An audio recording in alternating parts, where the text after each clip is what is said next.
네, 통합과학 2 첫 번째 강의고 지질시대의 환경과 생물에 대해서 먼저 알아보도록 하겠습니다. 일단 지질시대라고 하는 것은 지구 탄생부터 현재까지의 지질시대 말 그대로 땅의 역사라고 보시면 되는데, 지금 선캄브리아대부터 이제 고생대, 중생대, 신생대 이렇게 총 4개의 시기로 크게 나누는데요.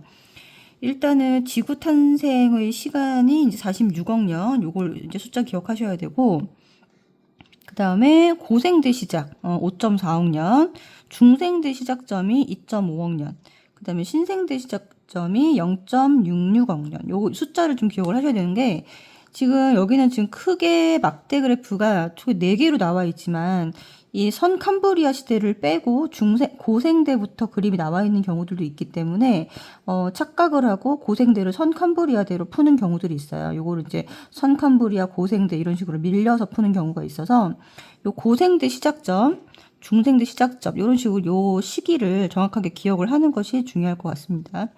자, 그 다음에 이제 선캄브리아대는 화석이 거의 발견되지 않는 시대라고 알려져 있는데, 화석이 없는 까닭, 요거 좀 기억을 해야 돼요. 첫 번째가 뭐냐면, 일단은 개체수가 워낙에 적었고요. 두 번째는 그 시대에는 이제 단단한 골격이 있는 화석이 없었어요. 골격이 없었다라는 거. 그 다음에 세 번째가 지각 변동과 풍화 작용을 너무 많이 받아서 화석이 생겼다 하더라도 남아있지 않다라는 이유에서 요 세 가지 이유가 요 선캄브리아 시대의 화석이 부족한 이유가 되겠습니다. 그래서 화석에 의해서 이제 시대를 구분하게 되는 것인데, 선캄브리아 때 화석이 적으니까 요 시기를 그냥 하나로 묶을 수밖에 없는 요런 정보가 확 불확실하고 부족하기 때문에 시대가 길다. 요것도 기억해 주면 될 것 같고요. 자, 요 지질시대의 구분 기준은 첫 번째는 화석의 변화입니다. 자, 화석이 급격하게 변한 시점을 가지고 나누거나 아니면 부정합을 기준으로 나누게 되는데, 부정합이라고 하는 거는 지층이 연속적으로 쌓이다가 융기를 해서, 융기라고 하는 거는 이제 땅이 솟아오르는 걸 말하는데요. 융기를 해서 침식 작용을 받으면은 지층이 이제 연속적으로 쌓이지 못하는 일이 벌어져요. 그래서 이런 식으로 지층이 있을 때, 지층에 이런 식으로 선이 생기면서 여기에 쌓인 화석과 그 위에 쌓인 화석이 연속되지 않는 것을 볼 수가 있습니다. 그래서 요 사이사이에 이제 선들을 부정합이라고 하게 돼요. 지층이 쌓여 있는데 요렇게 이제 화석이 연속되지 않는 상황에서 요런 선들, 선 자체를 이제 부정합이다라고, 요런 선들을 부정합이라고 이런 단어를 씁니다. 연속적이지 않은 지층을 말을 합니다. 자, 요거는 이제 아까도 얘기했지만 밑에 이제 얘네들이 쌓이고 퇴적이 되고 있다가 퇴적 후에 이제 계속 퇴적이 되면은 얘네들이 계속 쌓여야 되는데, 퇴적 후에 융기를 겪으면서 솟아오르면서 이제 땅에 올라와서 이제 침식을 겪고 다시 땅에 가라앉고 또 세모가 쌓이고 또 그 다음에 다시 융기가 돼서 또 침식을 겪고 나서 또 다시 땅에 가라앉아서 동그라미가 쌓이고, 이런 식으로 퇴적, 융기, 그 다음에 침식, 침강, 이런 과정들을 계속 겪는 거예요.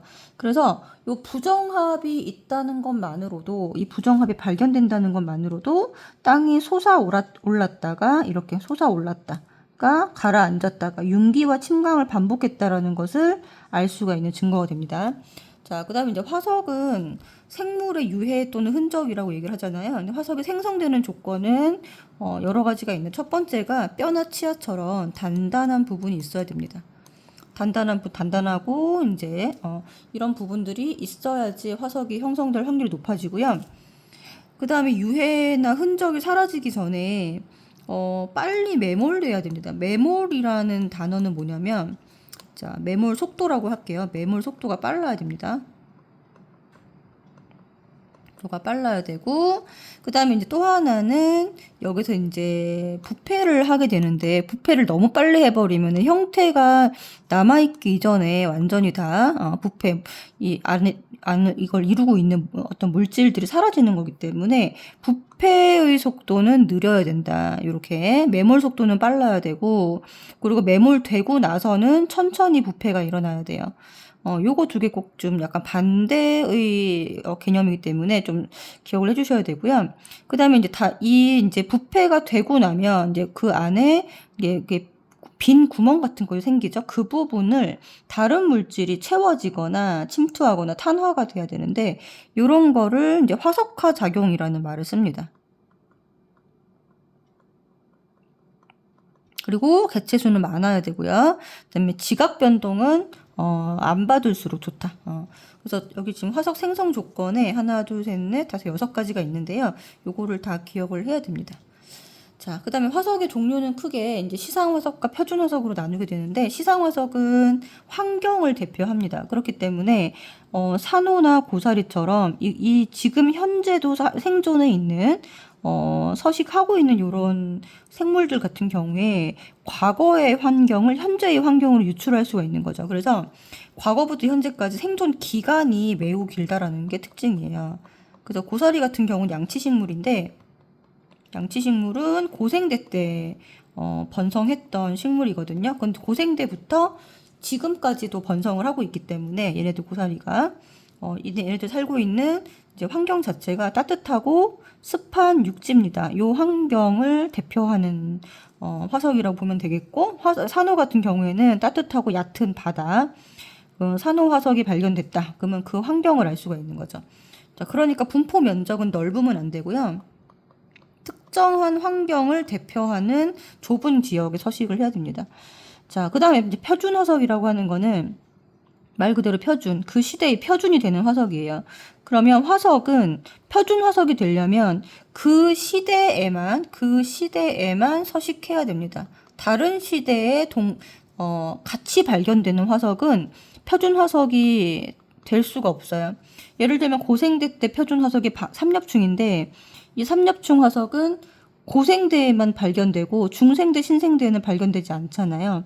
그러니까 이런 식으로 공룡 화석은 중생대에만 발견이 되죠. 이런 식으로 신생대, 화폐석, 매머드 이런 것들은 전부 다 이제 그 시대에만 발견되는 애들을 이제 표준 화석으로 삼아야 됩니다. 그러니까 생존 기간은 짧아야겠죠. 그렇죠? 그 시대에만 살아야 되니까 짧은데, 분포 면적은 전 지구적으로 발견이 돼야 됩니다. 그래서 생존 기간이 긴 여기가 시상 화석이 될 거고요. 여기가 표준 화석의 자리가 되겠죠. 분포 면적이 넓은 게 표준 화석이고, 이렇게 구분을 해주면 되겠습니다.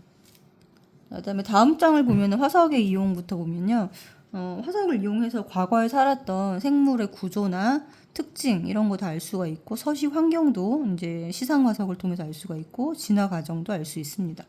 그래서 우리가 지금 현재는 동물의 진화 과정, 그다음에 식물의 진화 과정 이런 것들을 이제 많이 알게 됐는데, 동물 같은 경우는 이제 단세포 생물에서 다세포 생물로 진화가 됐고,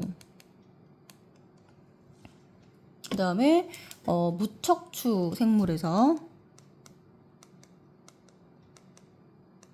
동물 같은 동물에서 척추 동물로 진화가 됐습니다. 이렇게 진화가 됐고요.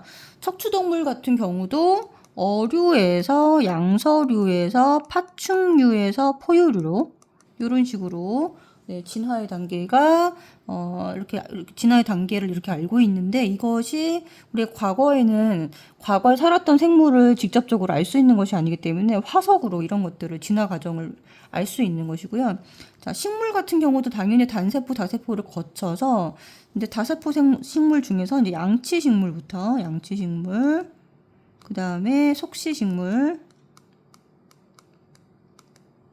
그 다음에 이제 이게 바뀌었네요. 겉시식물이 먼저죠, 지금. 겉시식물, 그 다음에 속시식물, 이런 식으로 진화를 해왔다.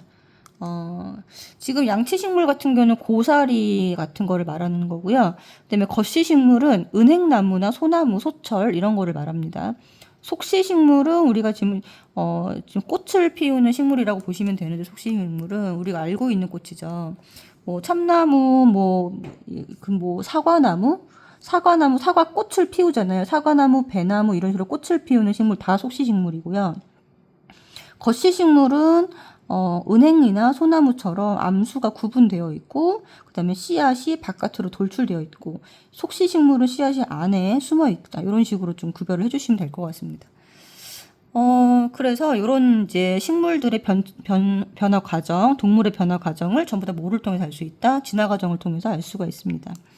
그 다음에 화석의 변화를 통해서 지질 시대를 구분하거나 또 그 지층의 시대를 알 수가 있고요. 과거 지구의 환경도 추정을 할 수가 있습니다. 자, 그래서 지질 시대를 전체적으로 이렇게 보면은 4개의 시대가 있는데 각각의 환경과 생물 그리고 대표적인 표준 화석들을 이렇게 표로 정리해 놓은 것이거든요. 선 캄브리아대는 굉장히 시대가 길잖아요. 그죠?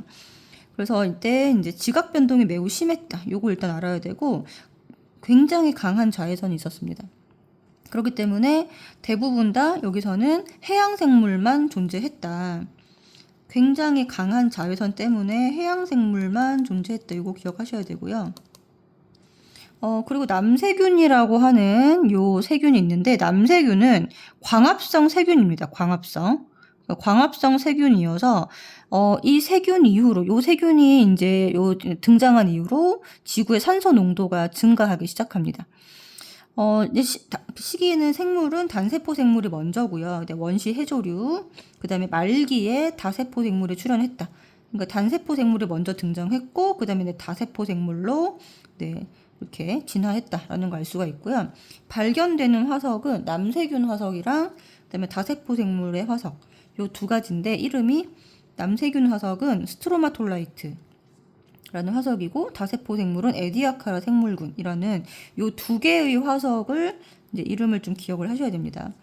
자, 그다음에 고생대로 넘어오면요. 고생대는 온난했고 말기에 빙하기가 있었습니다. 그리고 말기에 판게아라고 하는 초대륙이 형성이 돼서요. 굉장히 급격한 어떤 수륙 분포의 변화를 겪었기 때문에 서식지가 급격하게 감소하면서 해양 생물에게 굉장히 타격을 줍니다. 그래서 해양 생물이 굉장히 많은 거의 80% 정도가 멸종하는 사건이 벌어지는데 다수가 멸종을 했고, 자, 그 다음에 이제 중기에는 오존층이라는 게 형성이 돼요. 중기에. 자, 오존층이 형성되면서 육상식물로 바다생물이 진화하게 된 계기가 됩니다. 선 캄보리아 때는 자외선이 너무 강했기 때문에 다 해양생물이라 그랬잖아요. 근데 고생대 때는 이제 산소 농도가 점점점 증가하면서 오존층이 완성이 됩니다.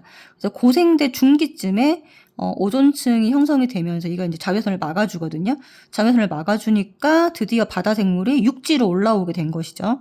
자, 고생대에도 해양생물이 대부분 지배를 하고 있었는데 앞에 나와 있는 삼엽충, 방추충, 완종류, 필성류, 삼방완필 요 네 세트는 사총사는 해양 무척추 생물입니다. 요거 네 개는 척추가 없는 생물들이 먼저 이제 바다를 지배하고 있었고요. 그 다음에 척추동물로 진화하면서 갑주어가 등장하는데, 현재 어류의 조상이라고 알려져 있는 요 갑주어가 이제 진화를 하게 되면서 해양 무척추 생물의 시대에서 어류의 시대, 그리고 이제 오존층 형성 이후에는 양서류의 시대로 넘어갑니다. 그래서 해양 무척추, 어류, 양서류, 여기 양이 양서류거든요. 자, 그 다음에 양치식물. 요렇게 두 개. 그래서 육지 생물로 진화하고 난 다음에는 양서류와 양치식물의 시대. 요거 기억하시면 되고. 자, 잠은 잠자리, 대형 잠자리고요. 그 다음에 이는 이끼입니다. 그래서 고생대 때는 등장하고 번성한 생물이 요렇게나 많았어요. 자, 여기 빨강 색깔로 표시되어 있는 게 등장하고 번성한 거고요. 그 다음에 검은 색깔은 등장만 했고 번성하지는 못했던 거를 말을 합니다. 파충류와 겉시식물까지 고생대 때 등장했다. 겉시식물까지 여기까지 등장했다라는 거 꼭 기억하셔야 되고요. 그 다음에 이제 화석은 삼엽충 화석입니다. 삼엽충 화석이 대표적인 표준 화석이고, 요거 완종류는 지울게요. 삼엽충, 방추충, 갑주어 이렇게 세 개 기억하시면 될 것 같습니다. 자, 그 다음에 중생대, 되게 온난했다. 그리고 빙하기가 없었던 게 되게 중요한 특징이고요. 계속 중생대 내내 화산 활동을 하면서 빙하기가 없었습니다. 그리고 고생대 말에 판게아가 형성이 돼서 굉장히 많은 해양 생물이 죽었다고 했는데 요 판게아가 다시 분리되기 시작합니다. 그리고 이제 이 판게아가 땅이 분리가 되면서 대서양, 인도양 이게 바다가 형성이 되고요. 그다음에 로키 산맥과 안데스 산맥 요거 두 개는 산맥입니다. 요거 두 개는 바다고요. 바다와 산맥이 다시 형성이 되는 이런 지각 변동을 매우 활발하게 겪었다라고 보시면 되고 암모나이트, 바다에는 암모나이트, 그다음에 육지에는 이 파충류 중에서 출현했던 파충류가 더 번성을 해서 소형 파충류뿐만이 아니라 대형 파충류, 공룡이 번성을 했고요. 그다음에 거시식물, 은행나무, 뭐 소나무, 소철, 잣나무 이런 것들이 번성을 했습니다. 그리고 이제 시조새, 조류, 포유류, 속시식물은 출현만 했고 번성하지 못했고요. 요 출현한 애들이 다시 신생대 때 번성을 하게 됩니다. 화석은 여기 중에서 바다에서는 이제 암모나이트 화석이 제일 많이 발견이 되고요. 그 다음이 공룡 화석입니다. 공룡 화석, 공룡 알 화석도 있고 발자국도 있고 뼈 화석도 있습니다. 그리고 시조새는 지금 중생대 말에 나타났다가 갑자기 사라졌는데 이것도 중생대에만 발견되기 때문에 중생대 표준 화석으로 볼 수가 있습니다. 신생대는 이제 계속 온난하다가 말기에 간빙기 빙하기가 총 이제 3번, 4번 반복이 됩니다. 여러 차례 반복이 됐다라고 알고 있으면 되고요. 그다음에 히말라야라고 하는 산맥이 신생대 때 형성이 됩니다. 이거 기억하셔야 될 것 같고요. 그러니까 로키 산맥과 안데스 산맥은 중생대고요. 히말라야 산맥이 신생대입니다. 그러니까 히말라야 산맥이 로키나 안데스 산맥보다는 나중에 형성됐다라는 거 꼭 기억하셔야 되고 화폐석, 바다에서는 화폐석, 육지에서는 포유류 중에서도 특히 매머드 기억하셔야 되고 속시식물, 참나무나 뭐 사과나무나 요런 속시식물들 번성을 했고 최초의 인류가 마지막에 출현을 했습니다. 그래서 신생대의 화석은 이제 화폐석 기억하시면 되고요. 화폐석하고 또 하나는 매머드. 자, 2개 중에 쓴다 그러면은 신생대 화석으로는 화폐석을 작성을 하시면 되고요. 중생대 화석으로는 암모나이트 작성하시면 되고 고생대 화석으로 써라 그러면은 삼엽충 작성하시면 됩니다. 그래서 화석을 통한 과거의 해석, 요건 어떻게 하는 거냐면, 지층 A, B, C가 아래에서부터 위로 차례차례 이제 쌓였다라고 이제 가정을 합니다. 자, 그러면 지층 A가 제일 먼저 쌓였고요. 이때 산호 화석, 얘가 이제 산호 그림이고요. 요 그림이 삼엽충 그림입니다. 그러면 산호와 삼엽충이 발견이 된 거잖아요. 그러니까 산호가 발견된 거는 환경을 알 수가 있어요. 그 당시에 퇴적될 당시에 요 땅이 따뜻하고 수심이 얕은 바다 환경이었고 그리고 시대는 고생되었다라는 걸 알 수가 있고요. 자, B는 환경은 알 수가 없고 육지 환경이라는 건 알 수 있습니다. 바다가 아니라 공룡이기 때문에 공룡은 육지 생물이잖아요. 그래서 육지 환경이었고 중생대 지층이었다라는 걸 알 수가 있고요. 그다음에 고사리가 발견되는 걸로 봐서 고사리 화석은 따뜻하고 습한 육지 환경이었다. 그때는 시대는 알 수가 없습니다. 시대는 알 수가 없다. 이게 중생대에 쌓인 것인지 아니면 신생대에 쌓인 것인지를 이제 공룡 이후니까 고생대는 아닐 것이고요. 이 C가 쌓인 시대가 중생대인지 신생대인지는 알 수가 없는 것이죠. 이런 식으로 지층을 화석을 이용해서 이 지층을 분석을 할 수가 있습니다. 자, 그다음에 이제 4번째 주제는 바로 생물 대멸종인데요. 갑작스러운 지구의 환경 변화, 예를 들면 기후가 갑자기 추워지거나 따뜻해지거나 하는 급변하는 거, 운석 충돌, 그다음에 화산 폭발, 해양 무산소는 이제 바다에 이유는 알 수가 없으나 갑자기 산소가 부족해지는 현상을 말합니다. 그 다음에 수륙 분포의 변화, 예를 들면 판게아가 형성이 되거나 분리가 되거나, 그러니까 판게아가 형성이 된 거는 고생대 말이죠. 분리되는 거는 중생대 내내 분리가 됩니다. 중생대부터 신생대까지 계속 분리가 되고 있어요. 자, 이런 여러 가지 급격한 환경 변화를 가지고 요 원인에 의해서 생물들이 총 5번의 대멸종을 겪었다는 거예요. 그래서 고생대 때 총 3번, 1차, 2차, 3차가 고생대 때 있었고요. 그 다음에 4차, 5차가 중생대 때 있었습니다.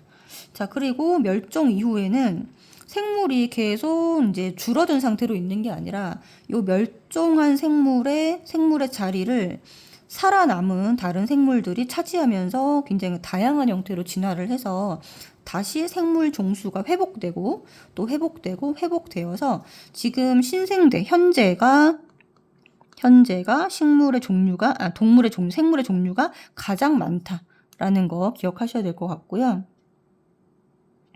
여기 지금 분홍 색깔 그래프를 보시더라도 쭉 뭐 감소할 때도 있었지만 여기가 지금 현재 시점인데 이게 지금 생물의 종류가 가장 많다는 걸 알려주고 있고, 그다음에 멸종률을 보시게 되면은 여기 페름기 대멸종 해가지고 이게 3차거든요. 3차 멸종의 규모가 가장 크다. 그러니까 3차 멸종이 뭐냐면 판게아 형성으로 인한 멸종입니다. 판게아 형성으로 그 해양 생물의 80% 이상이 멸종했다 라고 하는 페름기 멸종이 가장 큰 멸종이고요. 그 다음으로 규모가 큰 게 백악기 멸종인데 이게 5차 멸종입니다. 이때 공룡이 다 멸종을 합니다. 자, 공룡, 암모나이트 이런 중생대를 대표하고 있던 생물들이 이 백악기 멸종, 5차 멸종으로 다 멸종을 하고 그 다음에 신생대로 넘어가는 계기가 된 거예요. 자, 1차 멸종, 1차, 2차, 3차가 고생대를 멸종이고요. 그 다음에 4차, 5차가 중생대 멸종입니다. 그리고 첫 번째 1차 멸종은 이제 원인 정도는 좀 알고 있어야 되는데 1차 멸종은 빙하 확장이고요. 그 다음에 2차 멸종은 해양 무산 소화와 운석 충돌로 예측을 하고 있습니다. 자, 중요한 건 3차 멸종이라 그랬죠. 3차 멸종이 이제 페름기 대멸종이라 그래서 판게아가 형성이 됐고, 판게아가 형성이 되면서 이제 수륙 분포가 급격하게 변하잖아요. 땅이 계속 모이는 거니까. 대륙의 이동에 의해서 이제 판게아가 형성이 된 거기 때문에 대륙 이동으로 인한 거는 화산 폭발이 계속 발생을 합니다. 이때 시베리아 대폭발이 시베리아 화산이 폭발됐는데 요거를 좀 기억을 하셔야 될 것 같고요. 자, 시베리아 화산 대폭발은 3차 멸종 때 나타났던 현상입니다. 이때 삼엽충, 방추충 이런 해양생물 대부분이 멸종이 됐고요. 그러고 나서 파충류가 그 자리를 차지합니다. 그래서 이제 중생대로 넘어오게 됐고, 중생대는 파충류의 시대예요. 그래서 파충류의 소형 파충류로 시작을 했고, 그다음에 이제 여기 4차 멸종 때 판게아 분류 수륙 분포의 변화로 인해서 소형 파충 일부 파충류가 이제 멸종을 했고, 이제 거대 파충류로 넘어가게 된 계기가 바로 4차 멸종 이후입니다. 그 다음에 공룡들의 시대에서 5차 멸종 때는 운석 충돌이 가장 큰 이유고요. 운석 충돌로 인한 화산 폭발, 지각 변동 이런 것들이 일어났고, 5차 멸종 때는 공룡과 암모나이트가 완전 멸종되면서 포유류의 시대로 넘어가게 됩니다. 자, 3차 멸종은 고생대와 중생대를 구분하는 기준입니다. 그래서 이때 해양 생물들, 고생대를 지배하고 있던 해양 생물 삼엽충, 방추충이 완전 멸종됐고, 그 다음에 파충류의 시대로 넘어갔고, 자, 4차, 5차 멸종, 요거는 이제 중생대 때이고, 5차 멸종 이후로, 공룡 암모나이트가 완전 멸종했다. 저번에는 이제 1, 2, 3, 4, 5차 중에서, 작년인가 재작년에 4차 멸종에 대한 문제가 나온 적도 있었어요. 요 4차 멸종 중생대 때 판게아 분리 때문이라는 것도 이 각각의 원인 정도는 쭉 기억을 하고 있어야 될 것 같습니다. 그리고 3차, 5차 멸종은 누가 멸종이 됐고 이후 번성한 생물까지, 누가 멸종됐고 이후 번성한 생물까지 정확하게 기억을 하고 있어야 돼요. 생물 멸종 원인 여러 가지 가설이 있는데 이런 가설들은 하나하나가 단독적인 것이 아니라 종합적으로 영향을 미치고 있다. 이것도 기억을 하셔야 될 것 같습니다. 자, 그래서 일단 이제 오늘은 이번 시간에는 지질 변화에 대해서 이제 알아봤는데, 지질 변화와 생물의 변화에 대해서 알아봤는데요. 외워야 될 것들이 워낙 많기 때문에 요 표에서 선생님이 지금 정리해 놓은 앞 글자만 따서 외우는 것들 꼭 입으로 소리를 내서 꼭 외워보시고요. 이제 고생대 때 삼방 완필갑 양양자미 파것 이렇게 굉장히 많잖아요. 요걸 다 알아야 됩니다. 중생대 때 암문화에서 암공것, 이렇게 되면 시조조, 시조포소, 여기 지금 번성한 거랑 등장한 거를 정확하게 알고 있어야 돼요. 신생대 때 화폐서, 포유류, 속시식물, 인류 이렇게 해서 여기서 지금 헷갈리기 시작하면은 여기서 문제를 많이 틀려오거든요. 그래서 정확하게 외울 수 있게끔 좀 시간을 내 가지고 소리 내서 머릿속으로 완전히 이 표가 이미지화 돼서 떠오를 수 있을 정도로 암기를 하셔야 됩니다. 네. 그러면 이번 시간 여기까지 하고 다음 시간에 뵙도록 하겠습니다.